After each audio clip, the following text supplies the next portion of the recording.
نحمده ونصلي على رسوله الكريم فأما بعد أعوذ بالله من الشيطان الرجيم بسم الله الرحمن الرحيم رب اشرح لي صدري ويسر لي أمري واحلل عقدة من لساني يفقهوا قولي واجعل لي وزيرا من أهلي رب ارحمهما كما ربياني صغيرا آمین ثم آمین یا رب العالمین ثم اما بعد السلام علیکم ورحمۃ اللہ وبرکاتہ۔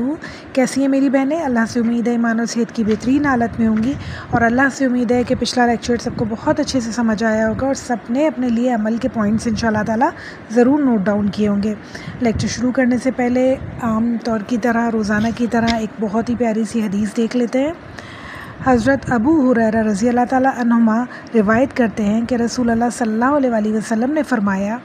ایک آدمی لوگوں کو قرض دیا کرتا تھا اور وہ اپنے غلام کو ہدایت کرتا تھا کہ جب کسی تنگ دست کے پاس جاؤ تو درگزر کرنا، شاید کہ اللہ تعالیٰ ہم سے درگزر کریں۔ بس جب وہ اللہ تعالیٰ سے ملا تو اللہ تعالیٰ نے بھی اس سے درگزر فرمایا۔ بخاری و مسلم کی حدیث صحیح ہے۔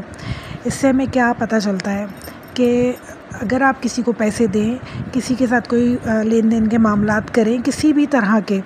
اور وہ انسان تنگ دست ہو، یعنی اس کے پاس کچھ کمی پیشی ہو، تو اسے درگزر کا معاملہ کریں، اس سے لڑائی جھگڑا نہیں کریں، اس سے پیسے فوراً سے مطالبہ نہ کریں کہ ہمیں دو، بلکہ اس کو درگزر کر دیں، اس کو معاف کر دیں وہ پیسے۔ ہم دیکھتے ہیں کہ بہت ساری ماسیاں ایڈوانس لے لیتی ہیں، مگر ہمیں پتہ ہے کہ وہ کتنے تھوڑے سے پیسے کماتی ہیں۔ مہینہ شروع ہوتا ہے، وہ ایڈوانس ان کا پہلے سے ہی لیا ہوا ہوتا ہے اور تنخواہیں ملتی نہیں ہیں، اور پورا مہینہ وہ پریشان رہتی ہیں۔ اگر انہوں نے ایڈوانس لے بھی لیا ہے، کچھ ادھار قرض لے بھی لیا ہے، تو انہیں معاف کر دیں۔ اسی طرح ہمارے کچھ رشتہ دار ہوتے ہیں جو ہم سے ادھار لیتے ہیں، انہیں بھی ادھار معاف کر دیں، تاکہ اللہ تعالیٰ کے پاس جب جائیں تو اللہ تعالیٰ ہمارے گناہ معاف کر دیں انشاءاللہ تعالیٰ۔ یہ حدیث ہمیں بتاتی ہے یہ بات کہ یقیناً ایسا ہی ہوگا۔ جب اس دنیا میں آپ کسی کو معاف کریں گے، کسی کی غلطی، کسی کی کوتاہی، کسی کی کوئی بھول چوک درگزر کریں گے، تو انشاءاللہ تعالیٰ آخرت میں اللہ تعالیٰ ہماری سارے معاملات ہمارے ساتھ آسان کرے گا، ہماری غلطیاں کوتاہیاں درگزر کرے گا انشاءاللہ تعالیٰ۔ یہ حدیث جو ہوتی ہے نا، الفاظ تو چھوٹے چھوٹے ہوتے ہیں، حدیث تو چھوٹی سی ہوتی ہے، مگر مفہوم بہت بڑا ہوتا ہے، بہت بڑا مفہوم ہوتا ہے اس کا۔ یعنی یہ پوری کی پوری ہماری زندگی کو کور کر سکتا ہے، ہمارا لین دین کو، ہمارے معاملات کو کور کر سکتی ہے یہ بات، کہ یعنی کسی کے ساتھ بھی ہم کوئی برا سلوک نہ کریں، کوئی زیادتی نہ کریں۔ ہم دیکھیں کہ کوئی کسی بھی طرح سے پریشان ہے تو اس کے ساتھ آسانی کے معاملات کریں، تاکہ آگے چل کے اللہ تعالیٰ ہمارے ساتھ آسانی کے معاملات کریں انشاءاللہ تعالیٰ۔ آج کا لیکچر انشاءاللہ تعالیٰ ہم آیت نمبر 72 سے شروع کرتے ہیں، تو دیکھتے ہیں اللہ تعالیٰ ہم سے کیا فرما رہے ہیں۔ سورہ البقرہ آیت نمبر 72۔ اعوذ باللہ من الشیطان الرجیم بسم اللہ الرحمن الرحیم وَإِذْ قَتَلْتُمْ نَفْسًا فَادَّارَأْتُمْ فِيهَا وَاللَّهُ مُخْرِجٌ مَا كُنْتُمْ تَكْتُمُونَ۔ اور جب تم نے ایک شخص کو قتل کر ڈالا، پھر اس میں اختلاف کرنے لگے، اور تمہاری پوشیدگی کو اللہ تعالیٰ ظاہر کرنے والا تھا۔ پچھلے لیکچر میں ہم نے دیکھا تھا کہ اللہ تعالیٰ نے بنی اسرائیل کو حکم دیا ایک بچڑا قربان کرنے کے لیے، اور انہوں نے بہت سارے سوال کیے کہ وہ بچڑا کیسا ہونا چاہیے کہ کسی طرح سے ہمیں وہ بچڑا نہ ملے، کسی طرح منع ہو جائے اور ہمیں بچڑا قربان نہ کرنا پڑے۔ مگر اللہ تعالیٰ نے پوری ڈیٹیلز بتائیں، اور پھر اس کے بعد انہوں نے بڑی ہی مشکلوں سے، بڑی ہی دل کی تکلیف کے ساتھ اس بچڑے کو قربان کیا۔ پھر کیا ہوا کہ اللہ تعالیٰ ایک نیا واقعہ بتانے والے ہیں کہ ایک آدمی کو قتل کر دیا کسی نے، نا ان میں سے ہی کسی نے قتل کر دیا، اور پھر آپس میں اختلاف کرنے لگے کہ اس نے قتل کیا یا اس نے قتل کیا۔ یہ قتل رات کی تاریکی میں کیا گیا کہ کسی کو پتہ نہ چلے۔ مگر آپ کو پتہ ہے کہ کچھ بھی ہو، کوئی بھی بات ہو، اللہ تعالیٰ سے کچھ بھی پوشیدہ نہیں ہوتا ہے، چاہے وہ ظاہر میں کیا جائے، یعنی سب کے سامنے کیا جائے، یا وہ بالکل اکیلے میں کیا جائے، اللہ تعالیٰ کو ہر بات کا علم ہوتا ہے۔ پھر جب لوگ آپس میں اختلاف کر رہے تھے کہ کس نے قتل کیا ہے، تو اللہ تعالیٰ نے حکم دیا۔ آیت نمبر 73 میں اللہ تعالیٰ فرما رہے ہیں، ہم نے کہا کہ اس گائے کا ایک ٹکڑا مقتول کے جسم پر لگاؤ، وہ جی اٹھے گا۔ اسی طرح اللہ تعالیٰ مردوں کو زندہ کرے گا، تمہاری عقل مندی کے لیے اپنی نشانیاں دکھاتا ہے۔ اللہ تعالیٰ چاہتے تو ایسے ہی لوگوں کو پتہ چل جاتا ہے کس نے قتل کیا ہے، مگر اللہ تعالیٰ یہ چاہتے تھے کہ وہ انسان دوبارہ سے اٹھے اور سب کو پتہ چل جائے کہ اللہ تعالیٰ دوبارہ انسان کو جی اٹھانے پہ قادر ہیں۔ جیسے اللہ تعالیٰ موت دے سکتے ہیں ویسے ہی اللہ تعالیٰ دوبارہ بھی اٹھا سکتے ہیں۔ تو آخرت کا ایک جو پہلو ہے اللہ تعالیٰ اس واقعے میں رکھتے ہیں اور لوگوں کو بتاتے ہیں کہ صرف وہ جو ایک گائے کا جو انہوں نے تم نے قربان کی ہے نا، اس کا ایک پیس لا کے مقتول کے اوپر لگا دو، مقتول کے اوپر رکھ دو، تو وہ جی اٹھے گا اور اٹھ کے خود بتائے گا کہ اسے کس نے قتل کیا ہے۔ یعنی اللہ تعالیٰ نے ایک بالکل کھلے عام نشانی دکھائی کہ اللہ تعالیٰ کس طرح انسان کو زندہ کرتے ہیں اور پھر موت دیتے ہیں اور پھر زندہ کرنے پہ قادر ہیں۔ پھر آگے اللہ تعالیٰ فرما رہے ہیں آیت نمبر 74 میں، پھر اس کے بعد تمہارے دل پتھر جیسے ہو گئے، بلکہ شاید اس سے بھی زیادہ سخت ہو گئے۔ بعض پتھروں سے تو نہریں بہہ نکلتی ہیں اور بعض پھوٹ جاتے ہیں اور ان میں سے پانی نکل آتا ہے، اور بعض اللہ تعالیٰ کے ڈر سے گڑ گڑا پڑتے ہیں، اور تم اللہ تعالیٰ کو اپنے اعمال سے غافل نہ جانو گے۔ یعنی اپنی غلطیوں سے توبہ کرنے کے بجائے، شرمندہ ہونے کے بجائے، استغفار کرنے کے بجائے اللہ تعالیٰ کی نشانیاں دیکھ کے اور بھی زیادہ منکر ہو گئے یہ لوگ، اور اللہ تعالیٰ کہہ رہے ہیں کہ پتھروں سے بھی زیادہ سخت تمہارے دل ہو گئے۔ یعنی آپ سوچیں کتنی خطرناک، کتنی بری مثال اللہ تعالیٰ نے دی ہے کہ ہم کہتے ہیں پتھر جیسا سخت ہے، چٹان جیسا سخت ہے، اتنا سخت کہ جس کی کوئی مثال نہیں ہے۔ اللہ تعالیٰ کہہ رہے ہیں تم سے اچھے تو پتھر ہوتے ہیں۔ یعنی بعض ہم پتھر دیکھتے ہیں کہ پھٹے ہوئے ہوتے ہیں، ٹوٹے ہوئے ہوتے ہیں، ان میں سے پانی نکل رہا ہوتا ہے، نہریں بہہ رہی ہوتی ہیں۔ اللہ کہہ رہے ہیں کہ بعض تو اللہ تعالیٰ کے خوف سے پھٹ جاتے ہیں، ڈر جاتے ہیں، بعض میں سے نہریں پانی نکل جاتا ہے، اور تمہارے دل کیسے ہیں؟ پتھروں سے بھی زیادہ سخت ہیں۔ آج یہ مثال بالکل عام ہے، مسلمانوں کا کس طرح قتل عام ہو رہا ہے، کس طرح خون بہہ رہا ہے، اور لوگوں کے دل کتنے حد تک پتھر ہوئے ہوئے کہ کسی کو کوئی فرق نہیں پڑتا کہ انسان، آدمی تو چلو آدمی، عورتیں اور پھر بچے، پھر مظلوم سارے لوگ کس طرح قربان ہو رہے ہیں، کس طرح ختم کیے جا رہے ہیں، اور ساری دنیا خاموش ہے۔ یعنی ہم میں سے کوئی کچھ نہیں کر پاتا، دلوں میں ضرور تکلیف محسوس کرتے ہیں، زبان سے بھی کہتے ہیں، مگر کچھ کر نہیں پاتے۔ تو اللہ تعالیٰ ان سب کے حق میں مدد کرے اور لوگوں کے دلوں کو نرم کرے، اللہ تعالیٰ سب کو ہدایت دے، اور جو ہدایت پانے والے نہیں اللہ تعالیٰ نے نیست و نابود کر دے، اور اللہ تعالیٰ سب سے بڑھ کر ہمارے دلوں کو پتھر ہونے سے بچائے۔ بہت سارے معاملات ہم زندگی میں دیکھتے ہیں کہ ہمارے دل بھی پتھر جیسے سخت ہو جاتے ہیں۔ یعنی کوئی تکلیف، کوئی پریشانی، کوئی مصیبت کسی کے اوپر آئی بھی ہو، ہمارا دل نرم نہیں ہوتا۔ کسی کو بھی پریشانی میں دیکھ کے ہم اپنے لیے تکلیف محسوس نہیں کرتے، اپنے دل میں تکلیف محسوس نہیں کرتے۔ تو ہمارے دلوں کو اللہ تعالیٰ پتھر جیسا سخت ہونے سے بچائے، اس سے بھی زیادہ سخت ہونے سے بچائے۔ اللہ تعالیٰ ہمارے دلوں کو نرم رکھے، جب کسی کی پریشانی دیکھیں، جب کسی کو مصیبت میں دیکھیں تو ضرور مدد کے لیے آواز اٹھائیں، ضرور اپنی حیثیت کے مطابق مدد کریں انشاءاللہ۔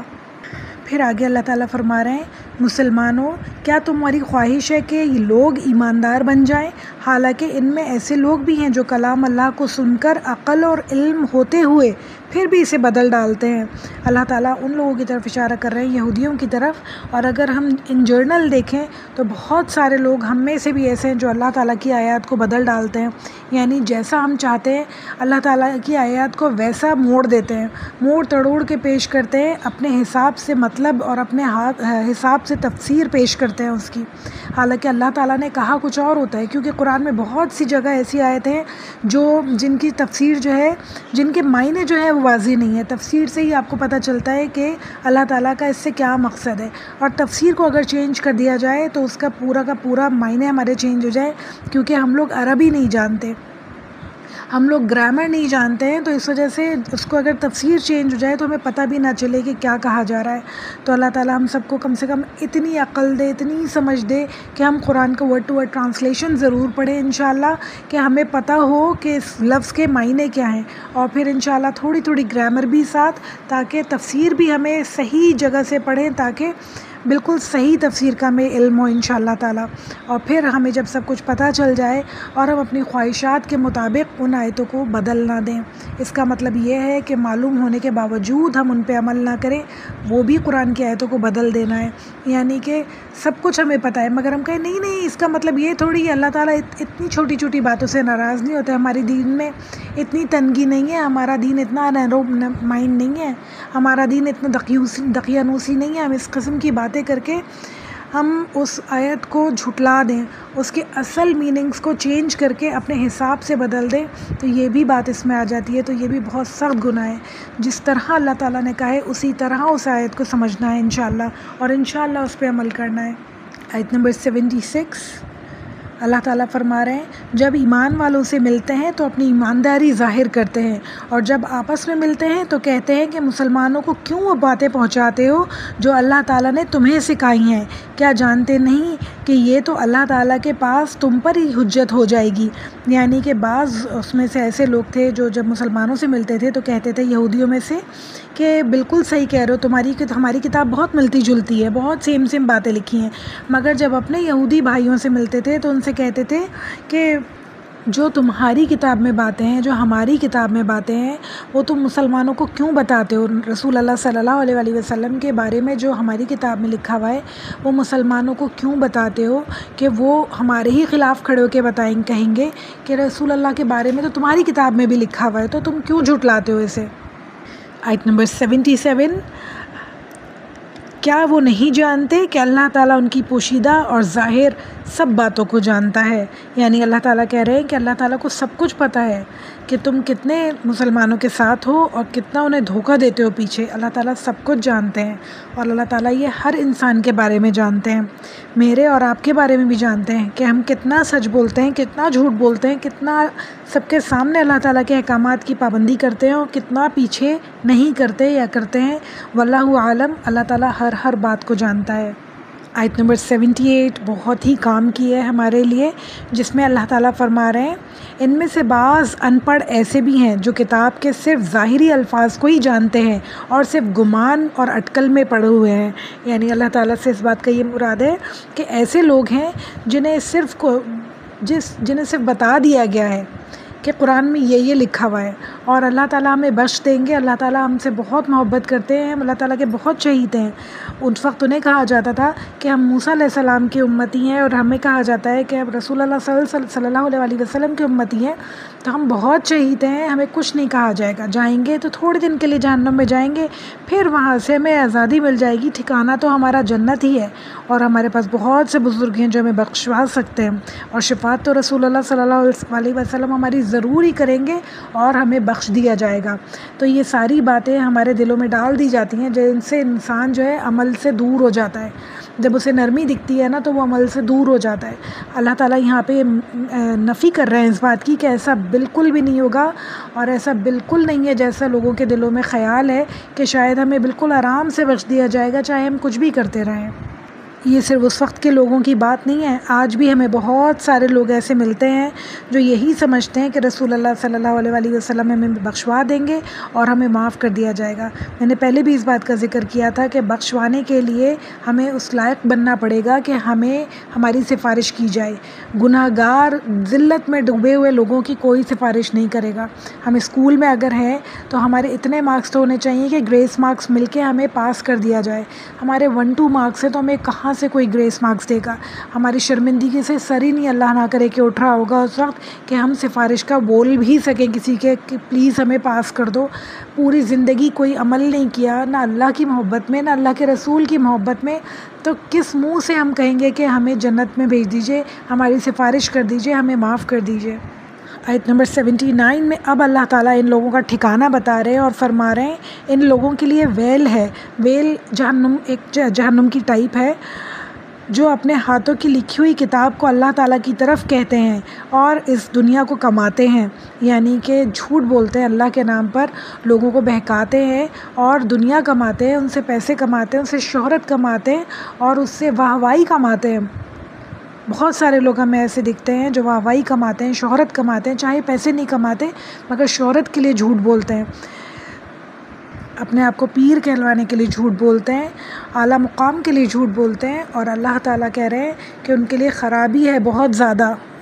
پستی ہے ان کے لیے بہت زیادہ، جو اپنی لکھی ہوئی کتاب اپنا کیوں کہہ رہے ہیں اللہ تعالیٰ؟ کیونکہ اللہ تعالیٰ نے تو نہیں فرمایا یہ قرآن میں. آپ جب جھوٹ باتیں کہیں گے تو اس کا مطلب ہے کہ یہ آپ نے خود ہی لکھا ہے، آپ اپنی طرف سے گڑھ رہے ہیں ساری باتیں. اللہ تعالیٰ کی طرف سے جھوٹ بول رہے ہیں کہ اللہ تعالیٰ نے یہ کہا ہے، حالانکہ اللہ تعالیٰ نے تو بالکل ایسا نہیں کہا کہ تمہاری سفارش ہو جائے گی اور تمہیں بخش دیا جائے گا.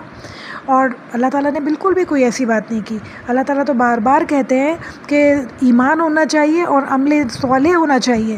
یعنی کہ سب سے مین جو چیز ہے وہ ایمان اور عمل صالح ہے. اس کے بعد بھی پوری لسٹ ہے جس کے بعد جس کو پورا جانچا جائے گا، اس کے بعد لوگوں کو بخشا جائے گا یا ان کی سفارش کی جائے گی. آیت نمبر 80 میں اللہ تعالیٰ بتا رہے ہیں کہ یہ لوگ کہتے ہیں کہ ہم تو صرف چند روز جہنم میں رہیں گے. ان سے کہو کہ تمہارے پاس اللہ تعالیٰ کا کوئی پروانہ ہے، یعنی اللہ تعالیٰ کا کوئی لیٹر ہے تمہارے پاس، کہیں لکھ کے دیا اللہ تعالیٰ نے تمہیں کہ چند روز جہنم میں رہو گے. ذرا مگر یہ تو پوچھیں کہ چند دن بھی جہنم میں رہنے کو کون تیار ہے؟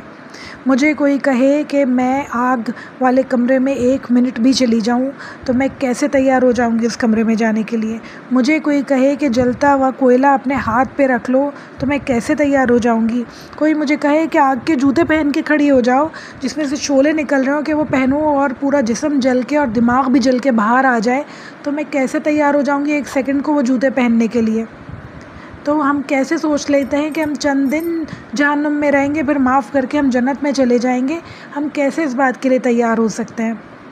بالکل بھی نہیں تیار ہو سکتے. ہم ایک ماچس کی گرم تیلی بھی اپنی انگلی پہ نہیں لگا سکتے ہیں. تو اتنا بھیانک منظر ہم اپنے لیے کیسے سوچ سکتے ہیں؟ ہمیں سب سے نکلنا ہوگا، ان سب سوچوں سے نکلنا ہوگا. ہمیں جنت چاہیے انشاءاللہ تعالیٰ ہر قیمت پہ، چاہے ہمیں دنیا کی ہر برائی چھوڑنی پڑے، چاہے ہمیں ہر جھوٹ چھوڑنا پڑے، ہر وہ حرام چیز چھوڑنی پڑے جو اللہ تعالیٰ نے جس کا حکم دیا ہے ہم چھوڑ دیں گے انشاءاللہ.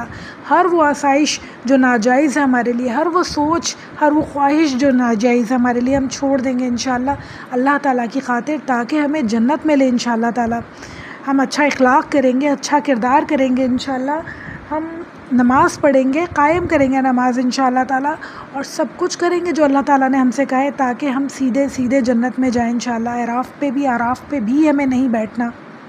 ہمیں سیدھا جنت میں جانا ہے. ہم سب کے دلوں میں یہ یقین ہونا چاہیے، ہم سب کے دلوں میں یہ تمنا خواہش ہونی چاہیے کہ ہم سب کو سیدھے جنت میں جانا ہے. ایک لمحے کے لیے بھی ہمیں جہنم میں نہیں جانا انشاءاللہ تعالیٰ. اور اس کے لیے بہت جد و جہد کی ضرورت ہے، بہت زیادہ اپنے دل کو مارنے کی ضرورت ہے، اپنی خواہش نفس کو مارنے کی ضرورت ہے، اپنی زبان کو کنٹرول کرنے کی ضرورت ہے انشاءاللہ تعالیٰ.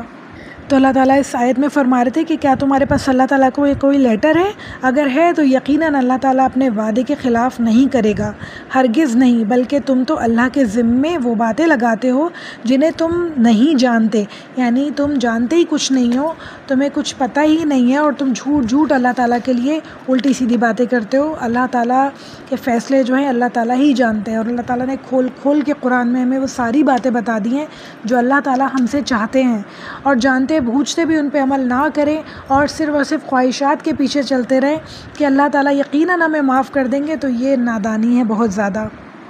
آیت نمبر 81 میں اللہ تعالیٰ فرما رہے ہیں یقیناً جس نے بھی برے کام کیے اور اس کی نافرمانیوں نے اسے گھیر لیا تو ہمیشہ کے لیے وہ جہنمی ہے. یعنی وہ انسان جو مستقل نافرمانیاں کرتا رہا مگر اس کے نصیب میں توبہ نہیں تھی موت سے پہلے، اور وہ توبہ کیے بغیر مر گیا، وہ معافی مانگے بغیر مر گیا. معافی ہر حالت میں مانگ سکتا ہے انسان جب تک اسے موت نہ آ جائے، مگر موت سے پہلے اس نے معافی نہ مانگی تو اللہ تعالیٰ کہہ رہے ہیں وہ ہمیشہ کے لیے جہنمی ہے. چاہے وہ اپنے آپ کے لیے کچھ بھی سمجھتا ہو، کتنی بھی تمنائیں آرزویں رکھتا ہو، اسے جنت نہیں ملے گی. اس کی ایک اور مثال ہے کہ جیسے انسان کہیں دوسرے ملک جا رہا ہے، خوب تیاری کی، اس نے خوب شاپنگ کی، اپنے بیگز کو پیک کیا اور سب سے خدا حافظ بھی کر لیا، بینک سے اپنے جو آفس ہے وہاں سے ریزائن بھی کر دیا، سب کچھ کر کے وہ ایئرپورٹ پہنچائے اور اس نے دیکھا کہ اس کے پاسپورٹ پہ ویزا نہیں لگا ہوا. تو کیا اسے جانے دیا جائے گا؟ کیا اسے جہاز میں بیٹھنے دیا جائے گا؟ کیا وہ جہاں جانا چاہتا ہے اسے وہاں جانے دیا جائے گا؟ بالکل بھی نہیں جانے دیا جائے گا، کیونکہ اس کے پاس تو ویزا ہی نہیں ہے. تو ایمان جو ہے، عمل صالح جو ہے، یہ ویزا ہے ہمارا جنت میں جانے کا. ہم جتنی بھی تیاری کر لیں، جتنے بھی خوش فہمی ہو جائے، ہم نے جتنے بھی پلان کر لیے کہ ہم فلاں ملک جائیں گے، وہاں یہ کریں گے یہ کریں گے، ویزا نہیں لگوایا تو کیسے جائیں گے؟ اسی طرح ایمان نہیں لائے، یعنی کہ لا الہ الا اللہ، اللہ کے علاوہ کوئی عبادت کے لائق نہیں، محمد رسول اللہ، اور رسول اللہ صلی اللہ علیہ وسلم اللہ تعالیٰ کے آخری نبی ہیں. ہم جب تک اس بات پہ ایمان نہیں لائے اور ہمارے عمل نے اس کی گواہی نہیں دی کہ ہم ایمان لاتے ہیں، تو جتنی بھی ہم تیاری کر لیں، جتنا بھی ہم سوچ لیں دماغ میں کہ ہم جنت میں جائیں گے، وہ نہیں ہو سکے گا. ہمیں سب سے زیادہ ضروری ہے ان باتوں پہ ایمان لانا، ان پہ عمل کرنا، تو ہمارا جو ہے ویزا ہوگا وہ، اور پھر انشاءاللہ تعالی ہم جنت میں جا سکیں گے۔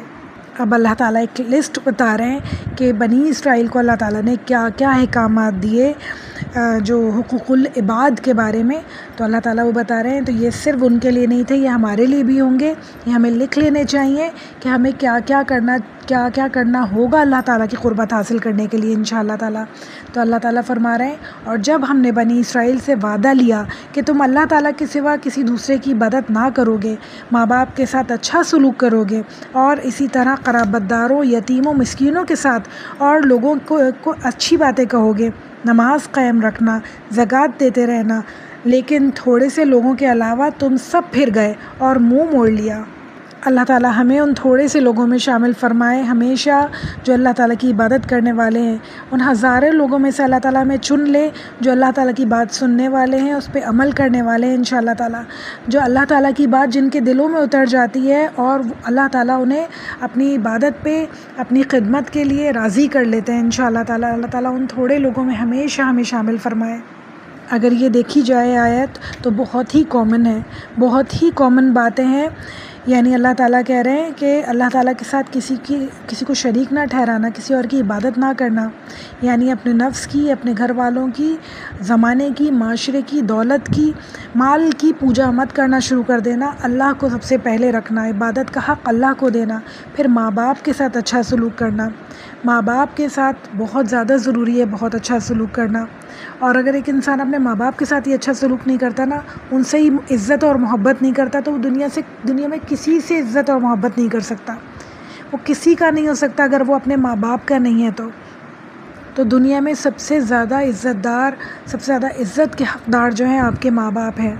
پھر فرما رہے ہیں اسی طرح قرابت داروں کی، یتیموں کی، مسکینوں کی، یعنی آپ کے قریب کے رشتہ دار جو ہیں سب کی بہت عزت کرنی ہے، بہت خیال رکھنا ہے یتیموں مسکینوں کا، اور سب سے اچھی بات کہنا، اچھی طرح بات کرنا، میٹھے الفاظ استعمال کرنا، خیر خواہی کرنا، سب کی کاٹ مت کرنا، کسی کے لیے کان مت بھرنا، چغلیاں بہتان مت لگانا، ایسا مت کرنا کہ کسی کو غریب دیکھا، اس کی پتلی گردن دیکھی تو سب اس کے لیے مصیبت زندگی کر دی، اس کا جینا مشکل کر دیا، ایسا مت کرنا، بلکہ اچھی بات کرنا ان سے، ان کی زندگی آسان بنانا، تو اللہ تعالیٰ ہم سب کی زندگی آسان بنائیں گے۔ پھر نماز قائم رکھنا، زکوٰۃ دینا، مگر تھوڑے سے لوگوں کے علاوہ یہ کسی نے نہیں کیا۔ تو ہمیشہ بھی جب ہم دیکھیں گے کہ اللہ تعالیٰ کہہ رہے ہیں کہ اچھے کام کرنا، تو پھر بات آئے گی کہ تھوڑے سے لوگوں نے کیا، تو اللہ تعالیٰ ہم سب کو ان تھوڑے لوگوں میں شامل فرمائے انشاءاللہ، جو اللہ تعالیٰ کے تمام احکامات کی پیروی کرتے ہیں۔ آیت نمبر 84 اللہ تعالیٰ فرما رہے ہیں، اور جب ہم نے تم سے وعدہ لیا کہ آپس میں خون نہ بہانا، یعنی ایک دوسرے کو قتل نہ کرنا، اور آپس والوں کو جلا وطن نہ کرنا، تم نے اقرار کیا اور تم اس کے شاہد بنے، یعنی تم سب نے گواہی دی کہ ہم بالکل بھی آپس میں کسی کو قتل نہیں کریں گے، اور کسی کو ایک دوسرے کو ملک سے نکالیں گے نہیں، اپنی جگہ سے نکالیں گے نہیں، مگر تم نے ایسا ہی کیا۔ آیت نمبر 75 میں اللہ تعالیٰ کہہ رہے ہیں، لیکن پھر بھی تم نے آپس میں قتل کیا اور آپس کے ایک فرقے کو جلا وطن بھی کیا، اور گناہ اور زیادتی کے کاموں میں ان کے خلاف دوسروں کی فرمانبرداری بھی کی۔ ہاں، جب وہ قیدی ہو کر تمہارے پاس آئے تو تم نے ان کے فدیے دیے، لیکن ان کا نکالنا جو تم پر حرام تھا اس کا کچھ خیال نہ کیا۔ بعض احکامات تو تم ایمان رکھتے ہو اور بعض کے ساتھ کفر کرتے ہو۔ تم میں سے جس نے بھی ایسا کیا اس کی سزا اس کے سوا کچھ نہیں کہ دنیا میں بھی رسوائی اور قیامت کے دن سخت عذاب کی مار۔ اللہ تعالیٰ تمہارے اعمال سے بے خبر نہیں ہے۔ اچھا، یہ اس وقت کی آیت ہے کہ جب یہودیوں کے مدینہ میں قبیلے تھے 3، ان کا نام تھا بنو قنینقہ، بنو نذیر اور بنو قریظہ۔ یہ تینوں آپس میں لڑتے رہتے تھے اور ایک دوسرے کو نکالتے رہتے تھے مدینہ سے۔ تو جب انہیں مدینہ سے یہ لوگ آپس میں، ان کو لڑنے سے منع کیا جا رہا ہے کہ آپس میں لڑو نہیں اور ایک دوسرے کو نکالو نہیں، اور جب یہ ایک دوسرے کو نکال دیتے تھے اور ان کی کسی اور سے لڑائی ہو جاتی تھی اور قیدی بن کے یہ لائے جاتے تھے مدینہ، تو پھر ان کو فدیہ دے کے انہیں چھڑاتے تھے یہ لوگ خود ہی،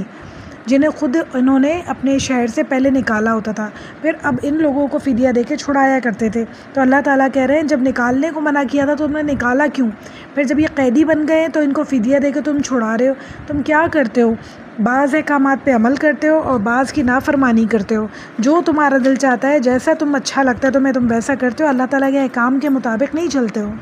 آیت نمبر 86 میں اللہ تعالیٰ فرما رہے ہیں اولئک الذین اشتروا الحیاۃ الدنیا بالآخرۃ فلا یخفف عنہم العذاب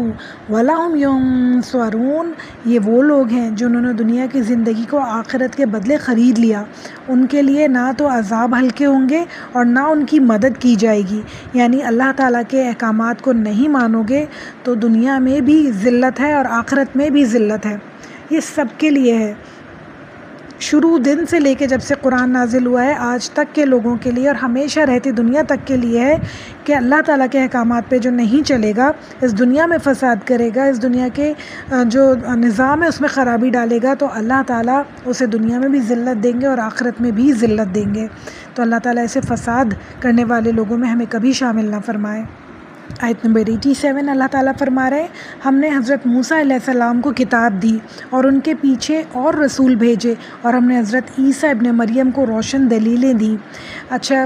حضرت عیسیٰ ابن مریم کو یہ دیکھیں ذرا کتنی عزت دی جا رہی ہے حضرت مریم علیہ السلام کو، کہ جب بھی عیسیٰ علیہ السلام کا ذکر آتا ہے تو مریم علیہ السلام کا ذکر بھی ضرور آتا ہے کہ عیسیٰ مریم کے بیٹے کو، یعنی مریم علیہ السلام کوئی عام خاتون نہیں تھی۔ جب بھی اللہ تعالیٰ پیغمبر کا اپنا نام لیتے ہیں جو ایک بہت ہی عظیم پیغمبر تھے، اللہ تعالیٰ ان کی ماں کا نام ساتھ لیتے ہیں کہ مریم کے بیٹے کو ہم نے روشن دلیلیں دیں۔ تو اتنا بڑا مرتبہ ہے حضرت مریم کا اللہ تعالیٰ کی نظر میں۔ اور روشن دلیلیں جو یہاں پہ بات ہو رہی ہے، یہ معجزات بھی ہو سکتے ہیں کہ اللہ تعالیٰ نے حضرت عیسیٰ علیہ السلام کو بہت سارے معجزات دیے تھے۔ ہمیں پتہ ہے کہ جو بھی نبی آتا تھا اور جو معجزات ان کے پاس ہوتے تھے وہ اس زمانے کے لحاظ سے ہوتے تھے۔ حضرت موسیٰ علیہ السلام کے زمانے میں جادو بہت عام تھا، تو اللہ تعالیٰ نے انہیں عصا دیا جو سانپ بن جاتا تھا، اژدہا بن جاتا تھا ان کی لاٹھی، اور ان کا ہاتھ جو وہ اپنے انڈر آرم میں رکھتے تھے تو وہ روشن ہو جاتا تھا، ایک دم چمکدار ہو جاتا تھا۔ تو یہ یعنی جادو جیسی چیزیں تھیں۔ حضرت عیسیٰ علیہ السلام کے دور میں میڈیسن بہت زیادہ عام تھی، بہت زیادہ ترقی کر رہی تھی، تو اس وقت جن چیزوں کا علاج نہیں سامنے آیا تھا، نہیں اس دنیا میں آیا تھا، اس وقت تھا وہ یہ تھا کہ جو بھی ماں کے پیٹ سے بچہ پیدا ہوتا تھا وہ اندھا ہوتا تھا، اس کے لیے کوئی علاج نہیں تھا، تو حضرت عیسیٰ علیہ السلام اس کی آنکھوں پہ ہاتھ پھیرتے تھے تو وہ بچے کی آنکھوں کی روشنی واپس آ جاتی تھی، اور کوڑ کا مرض جو وائٹ پیچز ہو جاتے ہیں، واللہ عالم کہ وہ کس ٹائپ کے ہوں گے، اس پہ جب حضرت عیسیٰ علیہ السلام انہیں ٹچ کرتے تھے تو وہ بھی ٹھیک ہو جایا کرتے تھے۔ اسی طرح حضرت عیسیٰ علیہ السلام اللہ تعالیٰ کے حکم سے مردوں کو بھی زندہ کر دیا کرتے تھے، اور بھی ان کے بہت سارے معجزات تھے۔ اور پھر فرما رہے ہیں دلیلیں دیں اور روح القدس سے ان کی تائید فرمائی، یعنی کہ جبرائیل علیہ السلام سے ان کی تائید فرمائی۔ لیکن جب کبھی تمہارے پاس رسول وہ چیز لائے جو تمہاری طبیعتوں کے خلاف تھی، تم نے جھٹ سے تکبر کیا، پس بعض تو جھٹلایا اور بعض کو قتل کر ڈالا۔ یعنی کہ یہ حال تھا ان لوگوں کا کہ نبیوں کو مانتے ہی نہیں تھے کسی طرح، اپنے تکبر میں، اپنے گھمنڈ میں، اپنی بڑائی میں اتنے زیادہ ڈوب گئے تھے کہ اپنے سامنے آئی ہوئی تمام روشن دلیلوں کو جھٹلا دیا کرتے تھے۔ ساری چیزیں سامنے ہو رہی ہیں پھر بھی نہیں مانتے تھے، اپنی بڑائی کا کم نہ ہو جائے، ہماری کرسی ہم سے چھن نہ جائے، کہیں ہماری جو اعلیٰ مقام ہے وہ ہم سے چھن نہ جائے، کہیں ہمیں کسی کی پیروی نہ کرنی پڑ جائے، یہ نہیں ہو سکتا، ساری دنیا ہمارے پیچھے چلے۔ آج بھی ہم لوگ یہی چاہتے ہیں کہ ہمیں نہ اللہ کے آگے جھکنا پڑ جائے، ہمیں نہ کہیں پردہ کرنا پڑ جائے، ہمیں نہ کہیں نمازیں پڑھنی پڑ جائیں، تو ہم جو ہے اللہ تعالیٰ کو مانتے ہی نہیں ہیں، اس لیے اللہ تعالیٰ کے احکامات پہ چلنا ہی نہیں چاہتے، اس لیے زکوٰۃ نہ دینی پڑ جائے، خیرات نہ کرنی پڑ جائے، لوگوں کا خیال نہ رکھنا پڑ جائے، اپنے مال میں سے کچھ نکالنا نہ پڑ جائے، کہیں صرف جمع کرنا ہے ہمیں، تو صرف اپنی خواہش پوری کرنی ہے، اپنے علاوہ لوگوں کو نہ دیکھنا پڑ جائے، اس وجہ سے ہم اللہ تعالیٰ کے احکامات پر عمل کرنا ہی نہیں چاہتے۔ آج بھی لوگوں کا یہی حال ہے، آج بھی ہمارا یہی حال ہے۔ ہم سمجھتے ہیں ہمیشہ کہ صرف یہ شاید پرانے قوموں کی باتیں ہیں، پرانے لوگوں کی باتیں اللہ تعالیٰ کہہ رہے ہیں، بار بار اللہ تعالیٰ کہہ رہے ہیں کہ وہ لوگ کہتے تھے کہ یہ تو اساطیر الاولین کی باتیں ہیں، یہ تو پرانے لوگوں کی کہانیاں ہیں جو اللہ تعالیٰ سنا رہے ہیں۔ یہ صرف کہانیاں نہیں ہیں، یہ قصے، یہ باتیں ہمیں نصیحت کرنے کے لیے، تنبیہ کرنے کے لیے کہ دیکھو ان لوگوں نے کیا کیا تو ان کا انجام کیا ہوا، تم ایسی باتیں مت کرنا کہ تمہارا انجام بھی اتنا ہی بھیانک ہو جیسے ان کا تھا۔ آیت نمبر 88 میں وہ لوگ کہتے ہیں، اللہ تعالیٰ کہہ رہے ہیں وَقَالُوا قُلُوبُنَا غُلْفٌ بَل لَّعَنَهُمُ اللَّهُ بِكُفْرِهِمْ فَقَلِيلًا مَا يُؤْمِنُونَ۔ یہ لوگ کہتے ہیں کہ ہمارے دل غلاف والے ہیں، اللہ اکبر، یعنی وہ لوگ اپنے منہ سے کہتے ہیں کہ ہمارے دل پہ غلاف چڑھا ہوا ہے، ہمارے سمجھ میں کچھ نہیں آتا، ہمیں کچھ نہیں سننا، ہم سننے والے ہی نہیں ہیں۔ پیچھے ہم نے سنا کہ وہ اپنے کانوں میں انگلیاں گھسا لیتے تھے تاکہ اللہ تعالیٰ کی بات ان کے کانوں میں نہ جائے۔ آگے اللہ تعالیٰ کہہ رہے ہیں نہیں بلکہ ان کے کفر کی وجہ سے اللہ تعالیٰ نے انہیں ملعون کر دیا ہے، یعنی ان کے اوپر لعنت بھیج دی ہے، انہیں دفع کر دیا اللہ تعالیٰ نے۔ ان کا ایمان بہت ہی تھوڑا ہے، یعنی وہ ایمان رکھتے ہی نہیں ہیں، اللہ تعالیٰ کے اوپر ایمان لاتے ہی نہیں ہیں۔ آیت نمبر 89 میں اللہ تعالیٰ کچھ وہ واقعہ بیان کر رہے ہیں کہ جب رسول اللہ صلی اللہ علیہ وسلم نہیں آئے تھے اس دنیا میں، اور یہودیوں کی کتابوں میں لکھا ہوا تھا کہ محمد آئیں گے اور وہ ان کا نام محمد ہوگا اور احمد ہوگا اور یہ ہوگا، سب کچھ لکھا ہوا تھا۔ اور وہ کیا کہتے تھے؟ وہ کہتے تھے لوگوں سے کہ آنے دو ہمارے نبی کو، پھر دیکھنا کہ ہم تم لوگوں کو پوچھیں گے۔ پھر یہودی کہتے تھے کہ ہمارے جب نبی آئیں گے پھر دیکھنا کہ ہم تم سے جیت جائیں گے۔ مگر جب رسول اللہ صلی اللہ علیہ وسلم بنی اسماعیل میں پیدا ہوئے، بنی اسرائیل کی جگہ، تو تمام بنی اسرائیلیوں نے ان سے اختلاف کرنا شروع کر دیا، انہیں جھٹلانا شروع کر دیا، باوجہ کہ انہیں پہچان گئے تھے۔ اللہ تعالیٰ قرآن میں کہتے ہیں وہ رسول اللہ صلی اللہ علیہ وسلم کو ایسے پہچانتے ہیں جیسے اپنے بیٹوں کو پہچانتے ہیں، تو وہ انہیں پہچان گئے تھے، مگر کیا ہوا کہ وہ صرف اور صرف اپنی انا و تکبر کی وجہ سے کہ کیوں یہ بنی اسرائیل سے نہیں آئے، بنی اسماعیل سے کیوں آ گئے، وہ رسول اللہ صلی اللہ علیہ وسلم کو ماننا نہیں چاہتے تھے۔ تو آیت نمبر 89 میں اللہ تعالیٰ کہہ رہے ہیں اور ان کے پاس جب اللہ تعالیٰ کی کتاب، ان کے کتاب کو سچا کرنے والی آئی، حالانکہ پہلے یہ خود اس کے ذریعے کافروں پہ فتح چاہتے تھے، تو باوجود آ جانے اور باوجود پہچان لینے کے پھر کفر کرنے لگے۔ اللہ تعالیٰ کی لعنت ہو کافروں کے اوپر۔ آیت نمبر 90 میں اللہ تعالیٰ فرما رہے ہیں، بہت ہی دکھتے دل کے ساتھ لگ رہی ہے اللہ تعالیٰ کی آیت۔ اللہ تعالیٰ فرما رہے ہیں